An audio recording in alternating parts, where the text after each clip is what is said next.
Speaking of review, now I haven't had a chance to see yet, and a big buzz in the world of TV this week was the return of Roseanne, and I was wondering if you saw it, any interest, or... Yeah, man, I saw it. I didn't know it was a double episode, so it was like a bonus for me. I thought that the first episode was very sort of exactly what it should have been. It was like, look at me, and then it was introducing each character like, I've been here. No, I got married and went here. You know what I mean? Like, so there wasn't a whole lot of substance to that first half an hour. It was just sort of setting up the world that they're going to live in based on characters that we already know. You know what I mean? Right. Then the second episode sort of started diving into a little bit more of the story. I really loved it, dude. Like, I'm a huge Roseanne fan. I was when it was on. I've watched it in syndication. I love the family dynamic that one was anti-Trump and one was pro-Trump, and they told you the reasons why, and you had to look at it and be like, damn, well, I guess I sort of understand where she's coming from. And, right. you know, the stuff with the grandson and you know, which way does he dress, but does that mean he's gay? Like, I think in a way that it showed how confused Dan was, but also that really the only thing he gave a shit about was protecting the kid. Nice. Yeah, I'll tell you what, I can't wait to watch it. I'm tomorrow night I'll sit down and finally watch it. But the one scene that was in all the previews that I just loved because I can relate to it so much was Dan in bed with the sleep apnea mask on, waking up. Right. That's the opening scene. Yeah. It is. Oh, man. That's really funny. right Everybody has questions like which characters that we haven't seen are still going to come back, but I'd rather just be surprised. You know what I mean? Yeah, like, will Tom Arnold come back? You know, he was back on the show after they broke up. I know. So, I mean, I don't see it as outside the realm of possibility. Johnny Galecki, it doesn't look like Darlene and David are together, but I know he's on the show for at least one episode. So, and they address some of the stuff, too. Like, they address the fact that Mark, the actor that played Mark, died. They sort of address that. And they address, you know, some of the sort of questions as to, you know, because, you know, it ended a little weird, but for the most part, it looks like they've sort of dismissed most of that. Interesting. Did you see the ratings? Still alive. Oh, it was a ratings juggernaut, dude. The only thing that did better than it this year was the This Is Us episode that was right after the Super Bowl that finally told you how the dad died. Like, that was the biggest of like 2 years of waiting, and it's the only thing that's come close. Yeah, it's a juggernaut. And we'll see what happens when it carries over. But I also thought it was really smart to make it a lead-in to Blackish because I think in a lot of ways they're the same show. Yeah, absolutely. I can see that. The family in Blackish has a little bit more, a lot more money than Roseanne, but for the most part, it's the same show. Right. Now, was Blackish like? I thought that was like a pretty good show with the ratings, or were they starting to have trouble? No, everything Blackish I think is guaranteed renewed or renewed already, and its spin-off to go on Freeform, Grownish. Oh. Yeah, they had the oldest daughter go to college, kind of like on the Cosby, and they spun her off onto her own show. And that one is more like millennial-based, younger crowd. I don't think you would enjoy that one. Oh boy. So now something I know you wanted to talk about too, and I'm glad because It was a huge episode last week, and that was and I guess Bill's not going to call in, but that was Chicago Fire.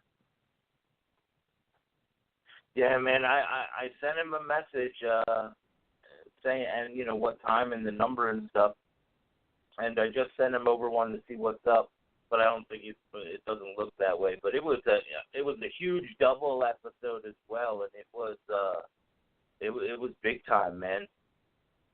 Such a great freaking episode, and moving, very very.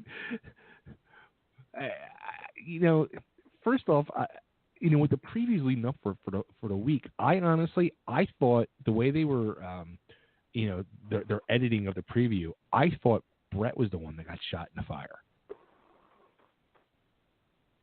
Yeah, it's weird how the previews never quite show you what's going on in the actual episode. Like, they totally make you try to, like, your mind is doing its own thing, and it's wrong every week. One Tree Hill was like famous for doing that. They'll be like, "Do we lose one of our own next week?" And they'd show and then you just find out. You'd watch the episode, and it would be like the Halloween special, and it was just like a coffin in a window. Oh man.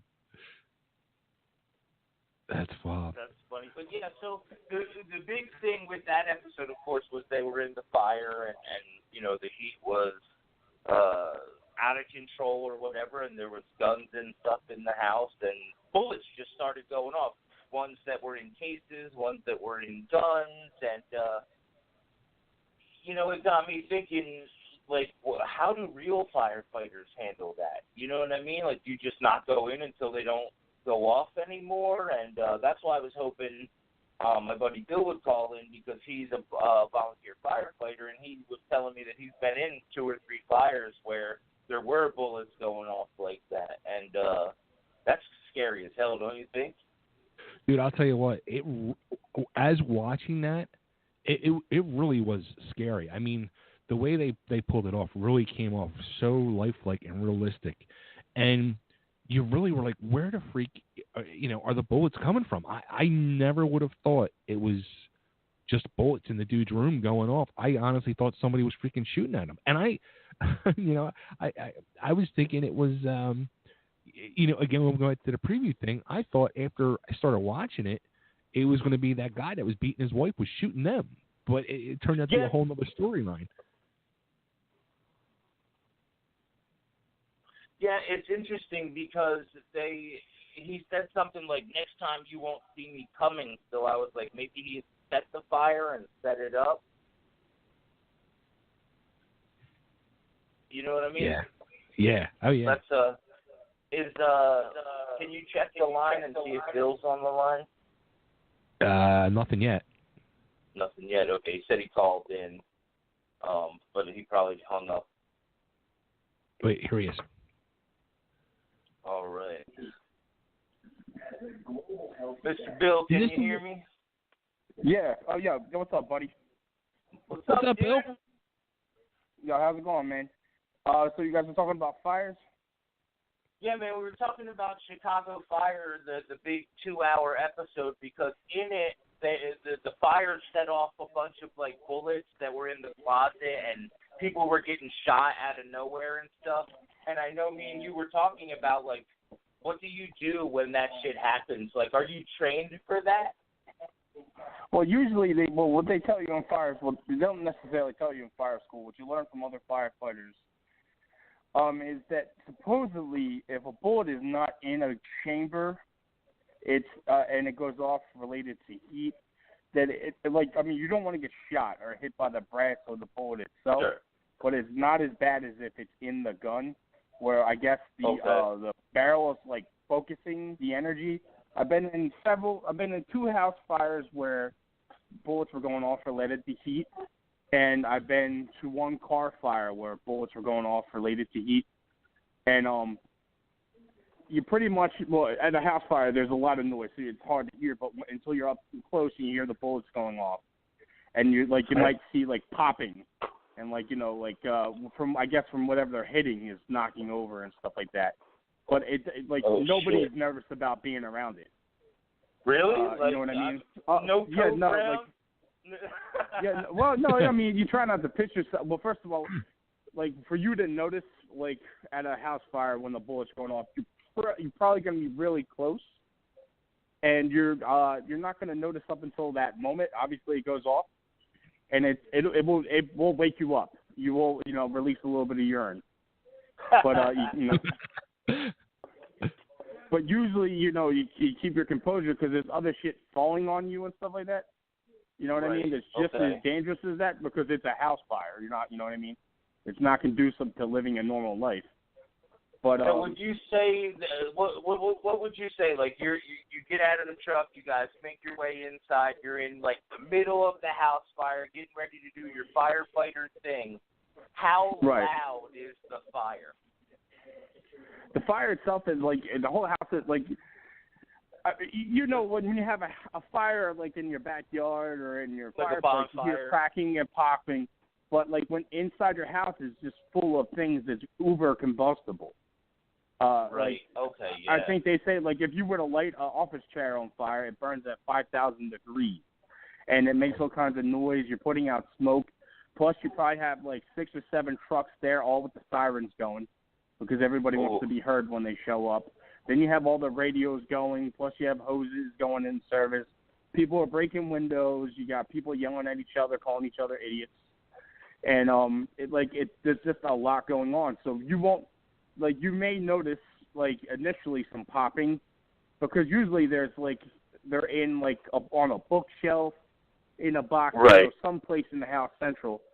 And, so you get up on it, and then, because it's related to heat, it might take a couple minutes, a little bit of time before they start going on. And then that'll wake you up. The time when the car was on fire, it was a minivan. And as we're going up, I noticed that right away because, the window broke out before we get a chance to even touch the car. So that was the first time I had been around a bullet going off related to heat, and that woke me right up. You know what I mean? Because the car fire is pretty innocuous. It's not that dangerous, but that way you're holy crap, this isn't fun. This is serious when you're going on that. You can tell he's been doing this for a while because he said that car fires aren't that big of a deal. No, I mean, it's not a big a deal for you if you own a car because your car's ruined, and nobody wants to lose a car. You know what I mean? Unless you owe a lot of money on it. But I eat car fires for breakfast. No, I feel you. I mean, a bigger fear is that you're pumping gallons and gallons of water in the house, and your basement's going to fill up with water. The house is on fire, so you're going to have holes in the floors falling through the floors, the holes in the floor, and drowning in a basement. Nobody wants to go out that way. When you combine the amount of water that you're putting in there with the force of the fire, is steam injuries an issue? All the time. That's a way bigger injury. I mean, the number one killer of firefighters is heart disease, but that's just because we all, people want to bring us trays of baked ziti and donuts and stuff like that from the community. But the next one is getting hit by cars, which, I had my own experience with that where I tried to stop a car with my ass, and it didn't work out well. But it's steam injuries is the number one way to get burnt because as soon as you go in, you wear your gear, but around your wrists, around your ears, sometimes you can get that heat from it. Because as soon as you open up the hose, you just see a stream of steam coming off the hose. As soon as it hits there. Yeah, and the steam will melt. The smoke itself is hot. That will burn you. But as soon as you see the steam, you will watch stuff just wilt. Wow. That's got to be crazy, man. It's like in the movie Constantine when he goes to hell and just everything is sort of burning. Oh yeah. You know what I mean? That's so nuts, man. Well, thank you for calling in, dude. Do you want to plug your firehouse? Yeah, definitely. Cornwall's Firehouse. If you're up in the Bucks County location area and you're looking for something to do constructive with your time, stop in, fill out an application. Come on in. Nice. Awesome, dude. Well, thank you for calling in, man. I really appreciate it. Thanks, Bill. No problem. You guys have a good night. You too, man. It's crazy, dude. It really is. That's like, who's the guy that we had? Was it Bill Bowers? Or was it? Yeah. Well, no, Wild Bill. When they were telling us the stuff that dude had to do, like, and then you think, like, oh, he volunteered to do that. Like, right. You know what I mean? Like, come on. Yeah, it's crazy stuff, man. Dude, I'll tell you what, like, you know, even though they're shows or whatever, like these, these fire shows or whatever, I mean, to me at least, I mean, it's a very realistic portrayal of what's going on, and it's scary as shit. I can't imagine, like the one dude, Severide, like, when them bullets were going off. I mean, I guess we would do the same thing if the person we loved was in there naturally, but he didn't think twice and just fucking ran in there, and it's let alone the bullets flying, but the fire itself. And like, how heartbreaking was it when he had to explain to the chief that, like, he just couldn't go through it again? You know what I mean? Yeah. Like, he already lost the love of his life, cancer. Before that, he lost his best friend who was the paramedic.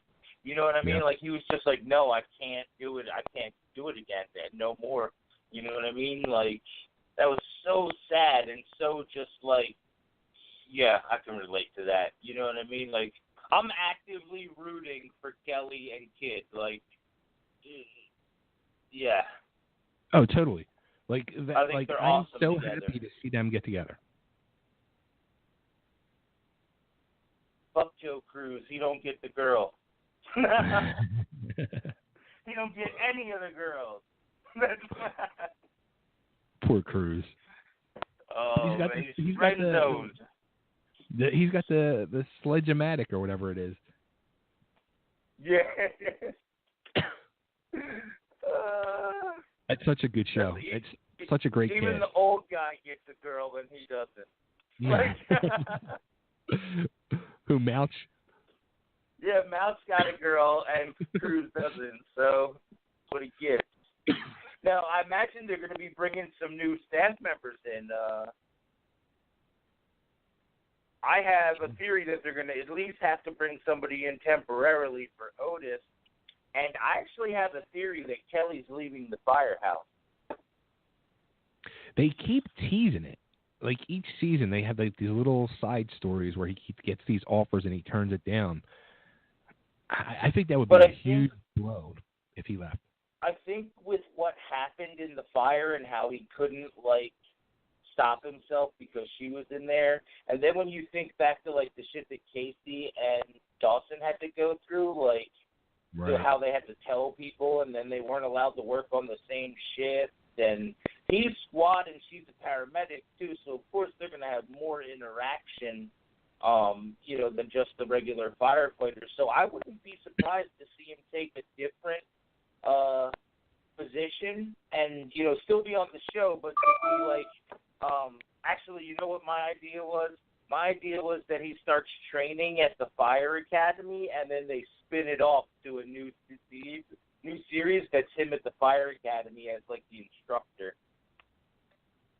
Now, that would be interesting. Wouldn't that be cool? Even maybe just like an episode or two. Yeah.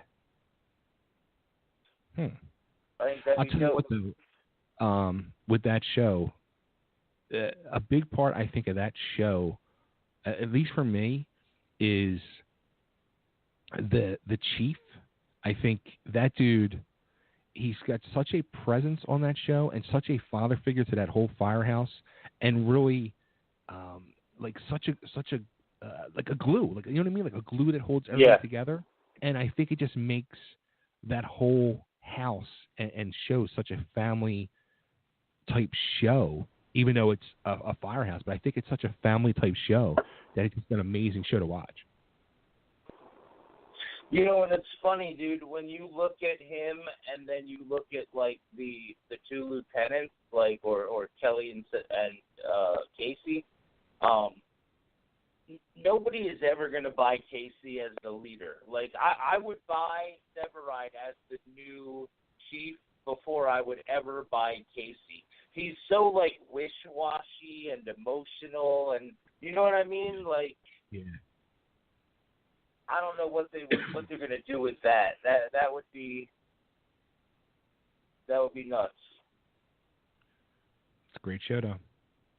It is, man. Their whole little universe there is awesome.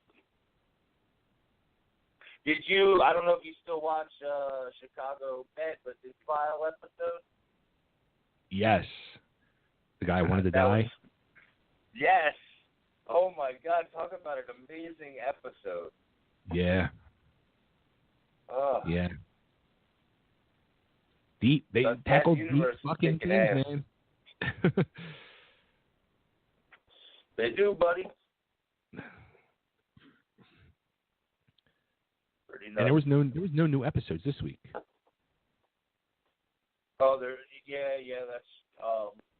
I hate this time of year, man. It's like they just come back and then they take like 2 weeks off, and then they come back so they can get into like May Sweep. You know what I mean? Right. Like, just run your show, and if it's good, people will watch it. What's like there was no Arrow last week, right? I don't think there was an Arrow or a Flash last week. Yeah, no, I knew there was no Flash until I think for like 2 more weeks. But there was no Arrow. But yet I think tonight's a new episode because I saw they were sharing out Nyssa Al Ghul's going to be on. Katrina Law. Yeah, I think this is the first episode back since the Roy episode. Which was a great episode. Yeah. And, you know it ended. You know how it ended.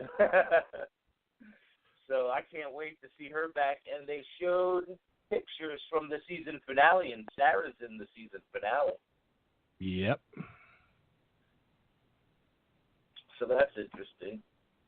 And Legends was really fun, man. The Mick not understanding the pork thing was some of the funniest shit I've seen all year. Like, he just didn't get it at all.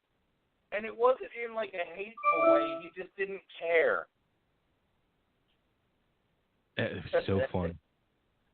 I'm so glad.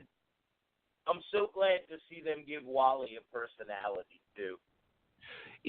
I'm so glad you brought that up because I wanted to talk to. I've been meaning to bring that up the last few weeks since he made the jump over to Legends, and I thought that first episode of him and Rip when he was drunk and all that, I thought was the best we've seen of Wally, Kid Flash, and was so funny and humorous. And I was like, man, I was just so excited for him and for Kid Flash, and I felt like the last couple of weeks they kind of like just phased them back out again.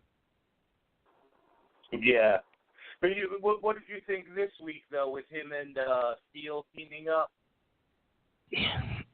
You know, I thought it was good, but again, I felt like they just kind of like, I felt like they gave him personality and then took it back away, like he's flat again.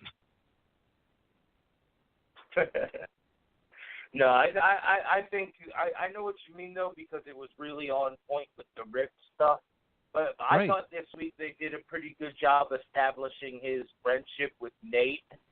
Like, and I love the interaction that Nate has with Ray and the other nerds. You know what I mean? Mm-hmm. Right. He's going to be a great addition when it comes to that, I think. Yeah. He's trying to convince him he's the fastest guy on the earth. I don't like his hairdo though. Can I tell you how his hair's rubbing me the wrong way? No. With a little part on the side and all. You just don't like it? It's funny because the other night when he actually had the costume on it and the running scene, I said, all right, I got why he's got the hair like that now because it's like the aerodynamic swoop that's going on.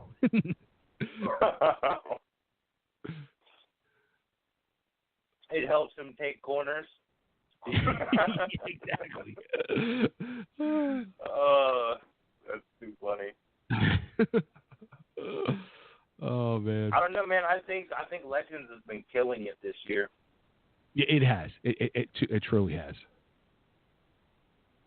And the weird thing with the chick from the Time Bureau, like, she's a clone.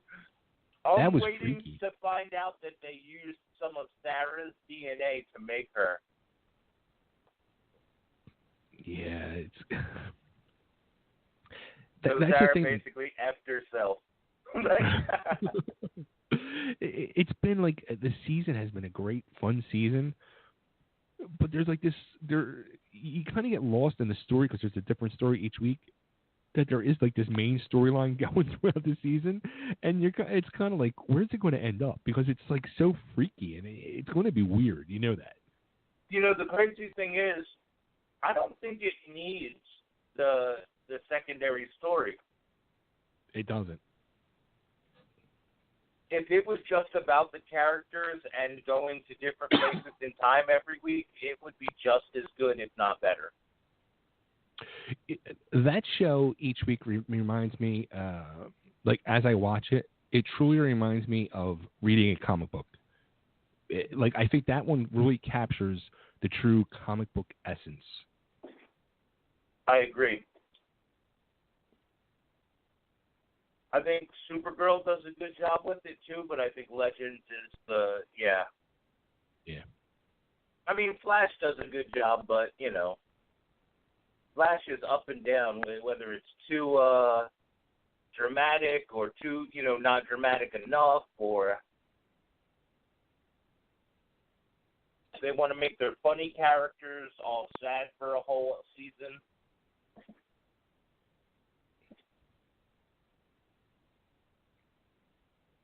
Pretty nuts. Yeah. I tell you what, that's one I'm really looking forward to seeing, like how it's going to end is this whole Flash DeVoe thing, because I'm actually kind of bummed, like how that he changed his body each week, because I think that dude in that super wheelchair thing he created was so menacing and evil. And now we lost that, but just the mind itself is so still very menacing and evil and pisses me off each week. It's funny that you brought that up, because in my mind I forgot that was even the storyline. Like, I'm so past DeVoe that I'm waiting to figure out what's the deal with the girl from the future. Right. You know what I mean? Like, I'm post DeVoe. Like, I'm ready to move on to that storyline. Yeah. It's going to be interesting. Oh, man. I love how Grodd has crossed over to Legends. I love it. Love it.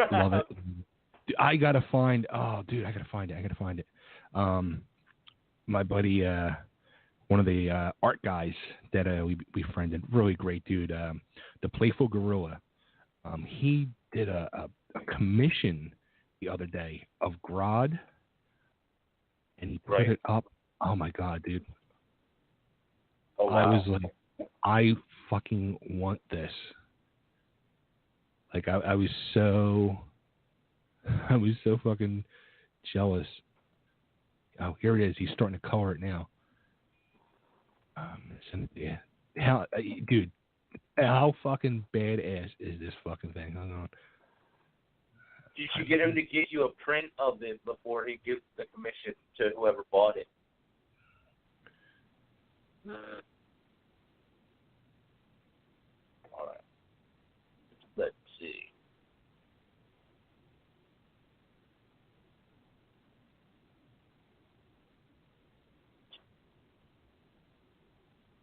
Oh, wow. How awesome is that? That's going to look really cool when it's all colored in, and yeah. Oh, yeah. That's pretty cool. I like the helmet. And he's like holding the Flash's mask. Yeah. That's freaking awesome. Awesome. That dude is I love his artwork.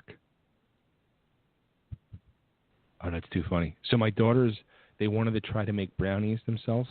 They were making brownies as we went on the air, and Jess just sent me a message. Well, the brownies are dead. They baked them, and they tried them, and they spit them out.